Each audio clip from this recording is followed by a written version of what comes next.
এখন পর্যন্ত অনবরত আমাদের নেতাকর্মীদেরকে হুমকি দেওয়া হচ্ছে, তাদের উপরে হামলা করা হচ্ছে, তাদের বাড়িঘর দোকানপাটে হামলা করা হচ্ছে।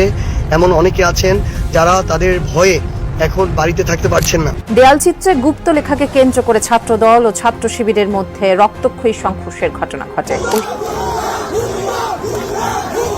আবারও মুখোমুখি অবস্থান রয়েছে ছাত্রদল শিবির, বোতল ছোড়াছুড়ি দেখতে পাচ্ছি আমরা।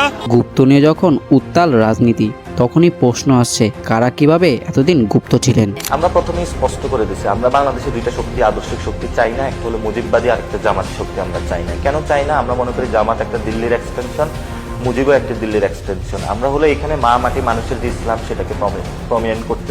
এই প্রসঙ্গে বাদ যায়নি ডাকসু নেতা সাদেক কায়েমের নামও। ডাকসু নেতা মোসাদ্দেক হোসেনকে বাঁচাতে গিয়ে সাদেক কায়েম ছাত্রদলকে গুপ্ত বলে সম্বোধনা করেন। এই সময় তার উপর চড়াও হয় ছাত্রদলের নেতাকর্মীরা। আমরা হুঁশিয়ার করছি, আমরা সাবধান করছি, যারা এই সন্ত্রাসের রাজত্ব কায়েম করতে চায়, যারা রামদা চাপাতি দেশীয় অস্ত্র দিয়ে শিক্ষার্থীদের ভয় দেখিয়ে তাদের রাজনীতি বিনির্মাণ করতে চায়, আমরা বেঁচে থাকতে আমরা তা হইতে দেব না। দাঁড়িয়ে ছাত্র দলের নেতাকর্মী যারা রয়েছেন ভুয়া ভুয়া স্লোগান দিচ্ছেন, যেমনটি দেখানোর চেষ্টা করছি। কিছুক্ষণ আগেই মোসাদ্দেক এবং এবি জোবায়েরকে হামলা করার পরে সাদিক কায়েম তিনি কিন্তু অন্যদিকে তারেক রহমানের কন্যা জাইমা রহমানকে কটূক্তি করায় গ্রেফতার করা হয়েছে কিছু ছাত্রদল নেতাকে।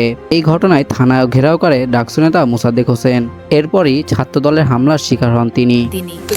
জুম ক্যাপ্টেন গুপ্ত যদি হয়ে থাকে তারেক রহমান, আর তাদের বাড়ি পাকিস্তান, বাড়ি যদি কারো পাকিস্তান হয়ে থাকে, জন্ম যদি কারো পাকিস্তান হয়ে থাকে, সেটা তারেক রহমানের জন্য পাকিস্তান হইতে পারে।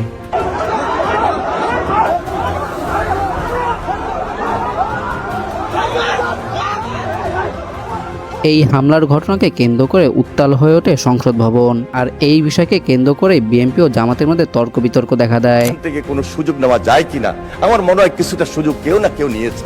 এত টাকার ছড়াছড়ি কোত্থেকে আসলো মাননীয় স্পিকার বুঝতে পারি না। এই জন্য দুইটার প্রতিবাদেই আমরা এই সংসদ থেকে আপাতত মাননীয়